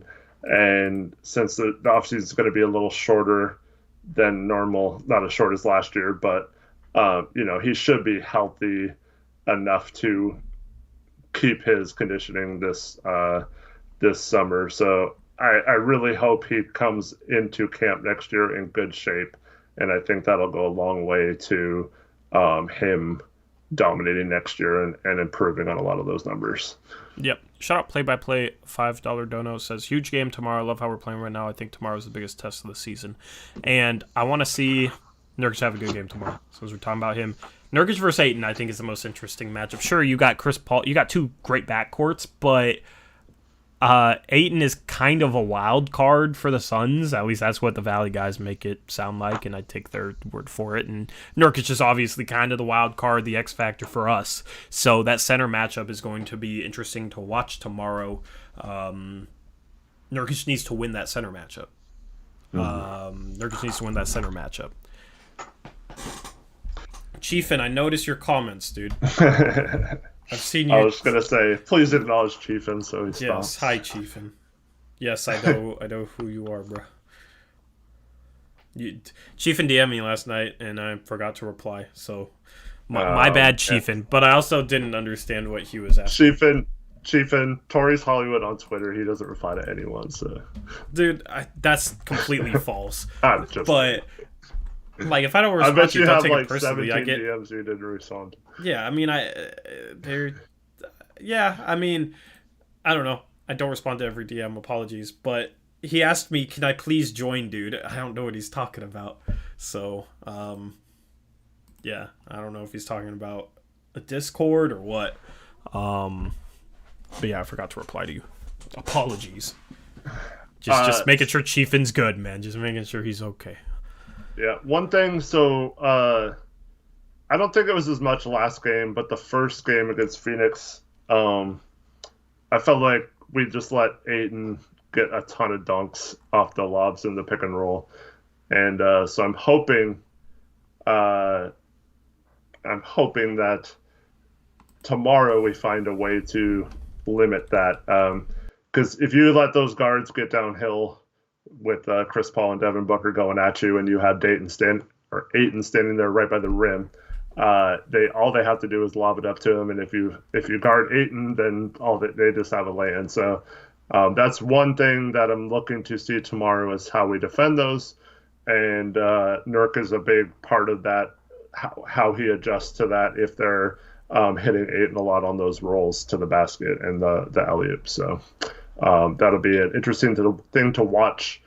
Like a good defender do that versus Cantor in those other situations, and see what the difference is there. Yep, the plan is to do some collaborative stuff with the Valley Podcast guys on Blazers Uprise Live, which if you're living under a rock, that's our second channel that we stream on Mondays, Thursdays. We'll have picks against the spread, then we'll preview the Suns game with at least one of them is the plan right now. I don't know if both will be able to make it, but we'll provide a better preview than we're able to provide. Obviously, we don't really watch other teams consistently, so it's nice to have a voice that, from a different fan base that watches their team consistently provides extra insight. So that's the plan before that game, and then after that game, we'll do some collaborative stuff. We were on their stream last night, so go check out their channel if you want. Valley Podcast. Everyone go watch that. It's already their highest, I think, post-game show in terms of views, but everyone go check it out and get that viewership over. Give them a 1K post-game show in terms of viewership. That would really make their day. Man, Eric's trying to low-key flex for us. We were on their show, and it was their highest viewed episode. It was fun, though. Like, so Tari and I guessed on it, and we, of course, talked about the Blazers a little bit, but, it's just, 4 at 1.5 guys talking basketball, and I felt like it was pretty entertaining. So if you enjoyed listening to basketball conversations and want to get kind of perspective of a couple people who aren't Blazer fans, I would definitely check it out, because I thought it was a lot of fun, and it was a good conversation. It flowed really well for there being 5 people on it. Yeah. For there being 5 people on it, I think it was surprisingly smooth, I thought. So, so we'll preview that game tomorrow on Blazers Uprise Live. The link to that second channel is the top of the description below. Again, if you haven't subscribed, which I know there's some people watching this that aren't subscribed to that, so that'll be your Suns preview tomorrow. And I got you with the link. Hold on. What? You're gonna post it? It's in the top of the description. No, I'm gonna. The link to the Suns, yeah. I was gonna say, you're posting the Blazers Uprise Live link, man. I mean, if people are that lazy that they can't click open description, then I don't know. There's the link to their the Suns post game show last night that we were on. We weren't on at the beginning, so you can just fast forward to our part if you want to watch us. But I recommend listening to them sometime if you haven't, because they're very entertaining. So Madam Mobile tags me, spells my name wrong, and says that me, him, and Chiefin should go to A and get blacked out while gambling. Appreciate the offer, Madam Mobile. Appreciate the offer, but it's what are. Is Madam Mobile even old enough to go there? Yeah, I don't know. Or is Chiefin? I think Chiefin's old enough. I think Chiefin's a year younger than me. I don't remember though. Anyway, we're getting off track here. I don't plan on going to A and getting blacked out. No offense. Appreciate the offer though. I don't get blacked out. That's a no-go. And I'm not gonna have you guys expose me and get me canceled because I'm blacked out on the casino floor being dragged out by a security guard.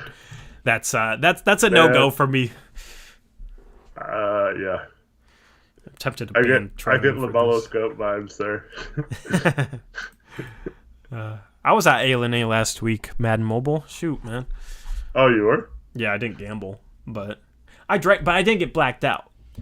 But yeah, so I already did that. Dang, man. Isaac, I don't know what this is right now, but I figured this conversation would drop our viewership below 200 kick-our viewers, but it didn't. So shout out to you guys. Anything else you have left to talk about from this game? Is there anything we missed? Once again, happy we got a win, 9 out of 10. Nothing to be too critical of there. I just hope this is a good sign leading into the playoffs playing this well. And it has a little bit different feel in the sense that in the bubble, yeah, we won 6 out of 8 or whatever, 7 out of 9 if you include the play-in. But like all those games were close, and I don't feel like we were playing well in any of those games. We just had like superhuman performances, mostly from Dame in those games, and he kind of carried us. But like this year, I feel like we're blowing teams out that we should.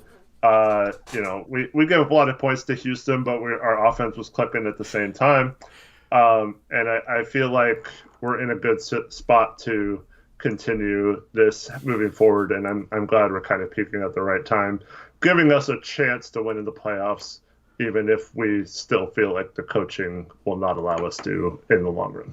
Yep, I agree with that. Yeah, timeout, Isaac. When he says, wow, I haven't gotten banned at all today, which means, of course, I have to give him a 5-minute ban. And I click ban, and I didn't even see his next comment that said, like, I didn't see it until after he was banned, and it said, I'm about to get banned. Yep. Oh, that's funny. He had to have known that. Yeah, no, he was encouraging that, essentially. So, yeah, as far as the graphics for player graphics, Photoshop has been slower than, I don't know, insert metaphor here. I don't have a good metaphor for that, but it's been slower than, I don't cuss, It's been very slow. Photoshop has been giving me fits lately. So that's why the stream was like a little bit later today. I got to try and figure that out. I think I've delayed too many updates on my computer. So that's why I haven't been doing the player graphics. Photoshop's just been freezing up on me in real rough. So we will get back to that. I also need to decide if I should I need to come up with thumbnails for the playoffs, because for post-game thumbnails, I want to do something different than the regular season post-game thumbnails. I just don't know what to do. So yeah, maybe come up with like a little bit different graphics just to make it feel unique. I don't know. If you guys have any ideas for that, then feel free to reach out to me on Twitter, at TorJonesYT. Eric is at HoopsJock. The channel is at BlazersUprisYT, so you can know when we're going live. Anything else you wanna end off here before we wrap up the stream, Eric? Little Mikel asks, do you think there's a chance Dame gets MVP if we went out and he drops back-to-back 40-plus point games? I think that time has passed. Mm-hmm. I think that the MVP is locked up with Jokic, and if he doesn't win it, much like I just said about Gobert not winning Defensive Player of the Year, I think that would be a travesty to the season he's had. Really, frankly, on both ends of the court, he's really stepped up his defense this year and has carried that team without Murray. So even if you want to say, well, Dame carried a team that had injuries, that Denver's had some big injuries too this year, and Jokic has been dominant all season. So yes, it might get him some votes and maybe push him back into that 2, 3, 4 range. And it would be nice to see him finish like top 3 or whatever in the MVP race. But at this point, I don't think there's any way to overcome Jokic. Yeah.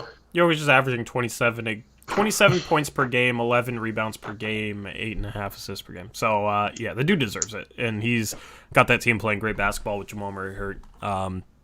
Yeah, it's Jokic's at this point, which is cool. I think it's cool that Jokic is going to win. You're going to have the last 3 years, it's all international players. It's Giannis twice and then Jokic. So in the future, Doncic will probably get one. The international game is alive and well. It's cool to see. And Jokic has like a 41st pick in the draft.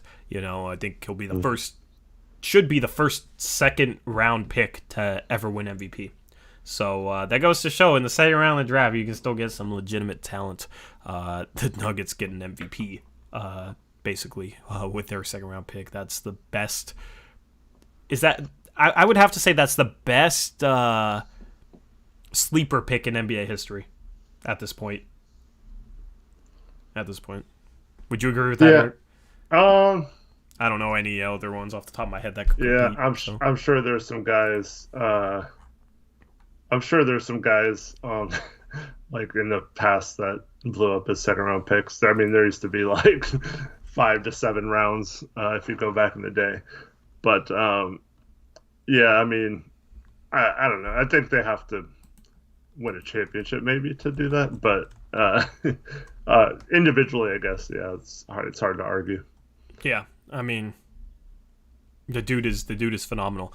Talent wise, I'm still not like clear cut putting him above Dame or anything. Dame, if he doesn't struggle for that month, is averaging like 31 points per game right now if you take out that month. So he had an uncharacteristic month where he really struggled. The thing is, Jokic hasn't had that, and the thing is, Jokic's team has a better record, despite missing Jamal Murray. So Manu would be I mean, he was a great player, but he wasn't like MVP level player like Jokic is, and he played on some really good teams. But yeah, he was a fantastic player. He wasn't ever like a top 10 player in the league. Yeah, he was at best an all-star caliber player. He was never a superstar, let alone an MVP. So yeah. Anyway, that's gonna wrap up the stream. Thank you guys for watching. We'll have 2 streams for you tomorrow. Blazers Uprise live, as I said, going live around 3:30 p.m. Pacific time, and then the post-game show after the Blazers take on the Suns. Hopefully they can get this win and clinch a playoff spot. Hopefully I'm not feeling too sick. I got my second vaccine shot today, and I'm still waiting. Congratulations. I feel completely normal. We'll see if I'm suffering tomorrow, but I'll put my best foot forward to give you guys the content you guys enjoy. So we appreciate the support you've given us. We appreciate everybody that liked the video. If you haven't liked the video, it does help us out. And subscribe if you haven't already. We're continuing to grow. Getting closer to 5,000 subs. That'll be a cool milestone to hit. Right now we're at 4,500 and some change. So it would be cool to reach 5,000 at some point. We appreciate the support. Can't say it enough. Other than that, yeah, I appreciate everybody that donated today. Appreciate the mods, Reese, Zach, and Trevin. I don't know how Reese got unmodded because he started off this stream. I thought maybe it was a Reese burner account. I don't know, man. I don't think I did anything, but yeah, but Reese was unmodded. Sorry, Reese. Appreciate it. Appreciate all you do. Appreciate all the channel members. Their names have been in green. And appreciate everybody that watched the stream tonight. We will catch you again tomorrow. Hope you enjoy the rest of your night, and hopefully the Blazers can take care of business against the Suns. We will have you covered on that. So until next time, have a good one. We'll see you later. As always, peace out. Go Blazers.